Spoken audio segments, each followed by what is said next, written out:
Alpo was very flashy, very swagged out. One time I saw Alpo, he was riding his bike on 8th Avenue. He fell on the bike. He left the bike in the middle of the street and then came back And with a just went back to get Milano. another one. Yeah, get another one. He came back with a car and he just started doing donuts around the bike that he crashed in the street.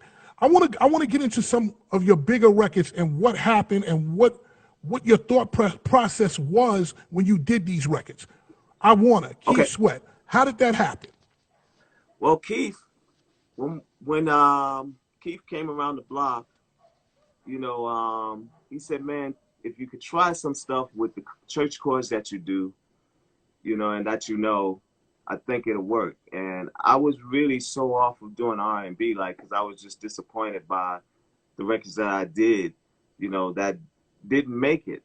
But I didn't know nothing about the politics. I didn't know nothing about, what you need for a record to get a record played, and I never knew the big dogs, Joe Isgrove was like an uncle to me, and, AZ and AD Washington and all of the cats that promoted records back then. Mm-hmm. So being I didn't know, I was like, yo, I don't want to do R&B. I want to do rap. And that's when I got with, a lot of people. I got with Kurt Woodley. I mean, it's Curtis, who he was the head of the label for Rob Bass. You remember Kurt? Mm-hmm. Yep, Kurt. And he used to come around with the Fat Kurt. With the caravan van, Yes. the 15 passenger. He had it decked out with the big TV. When TVs was not flat, they were like TVs. TV. So he used to come around with the van and come and pick us up, and we would go to the studio. And then he said, man, I got this new artist. It's Rob Bass. He's going to be a smash. And that's when they made It Takes Two. Yep. And then my brother-in-law, Omar Chandler. Mm-hmm. Omar Chandler. And that's where I got in on Joy and Pain. So I just want to correct that, too, because everybody keeps saying Teddy did It Takes Two. Now, I was just a part of Joy and Pain. And It Takes Two is all Rob Bass. That dude is a genius. He ain't just a rapper. That dude is a genius. And just for him coming up with that idea, just like Dougie. Dougie's a genius coming up with the show. And then what I did was enhance it.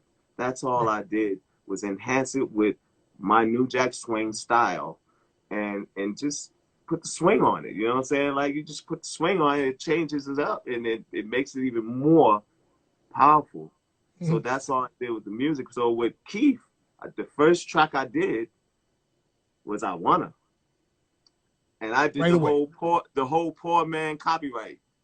I took the record, I took the cassette, I recorded the track, and with my vocals, that's my voice singing the I Wanna. Boom, and boom, boom. I double, triple, I stacked those things because I only had 4 tracks. Mm-hmm. So I stacked them all on with one bounce back, and I got up to like 6 tracks of the I Wanna, and it sounded strong, and he loved it. He was like, I want that same sound. I was like, well, I can't do that in here in the studio. I could do it only at home. So he said, yo, bring the tape machine, bring the tape machine to the studio. So I said, all right, I'll bring the tape machine, and we took that I Wanna, and I think we put it in the Pooba song.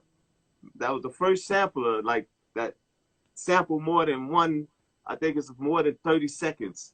And all we had was, I wanna, and you can't do it from the keyboard because it wasn't really MIDI. You had to hit the button on the whistle name to get the sample to play. And it have to be on time, so sometimes it's off, we have to rewind. So how many minutes it takes to rewind a 2-inch tape? Listen, man, back in the days, they used to edit it. They used to edit the songs on tape with a razor blade. Now, the song that I wanted to know about what the process was Remember the Time by Michael Jackson.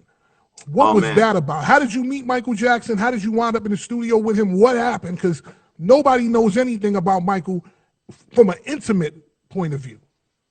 Well, I'll tell you this. When I got the call from Michael, it was a call of we just met. He thought I was already there in California.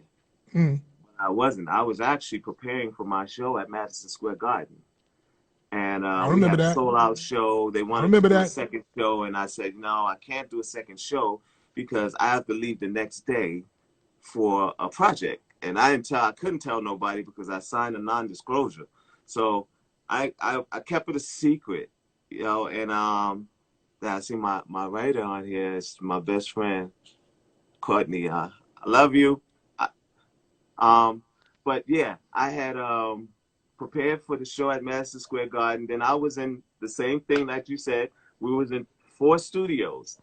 Thank God Q-Tip let me use his studio because I didn't have no studio to work on Michael Jackson tracks. Q-Tip from Tribe Called Quest. Q-Tip from Tribe Called Quest. My boy, my brother just said, I couldn't even tell him what I was working on because it was such a secret. I said, Q, first the studio told me, they said, we can't rent you that studio because it's already a residency with Q-Tip. You're gonna have to talk to him and see if he'll loan you the studio. And I went to him and I didn't really know him that well, but I was just like, yo, we're in the music business, so everybody from the music business is related. We all cousins or we brothers. So I was like, yo, I'm gonna talk to my cousin.